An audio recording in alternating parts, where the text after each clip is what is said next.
நான் இன்னைக்கு வந்துட்டு இந்த துணை ஜனாதிபதி கேண்டிடேட்ஸ் 2 பேர் இன்னைக்கு செப்டம்பர் 9th to 2025 எலெக்ஷன் நடக்க போகுது.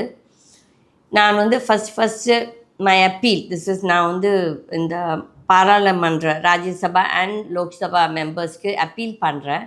இந்த மாதிரி சிபி ராதாகிருஷ்ணனை தேர்ந்தெடுக்காதீர்கள் என்று. எதற்குன்னு நான் சொல்லணும். இது வந்துட்டு மெயினாக பிஜேபிக்காரங்களுக்கும் இந்த ஆர்எஸ்எஸ்ன்னு சொல்கிற அவங்களுக்கு தான் இந்த மெயின் இது.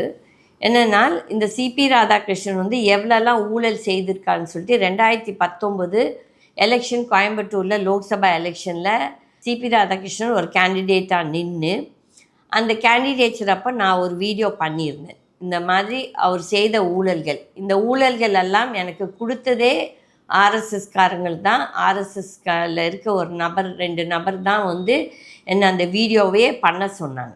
ஓகே, அப்போ வந்து நான் அந்த பேசின வீடியோவை நான் சைடில் நாங்கள் காட்டுறோம். அதுக்கப்புறம் இந்த நபரை நீங்கள் தேர்ந்தெடுக்கணுமா நீங்களே யோசிங்க. ஏனென்றால் 2014 and 19 2 பார்லிமெண்ட் எலெக்ஷன்லேயும் சிபி ராதாகிருஷ்ணன் கோயம்புத்தூரில் தோத்தார். எதுக்கு தோத்தார் என்று நீங்கள்லாம் தெரிந்து கொள்ள வேண்டும். 1998 and 1999 அவர் ஜெயிச்சு வந்தது அவரோட செல்வாக்கில் கிடையாது. அன்றைக்கு கோயம்புத்தூரில் ஒரு குண்டு வெடிப்பு, ஒரு இமோஷனல் அது ரொம்ப ஒரு பரபரப்பாக நடந்தது.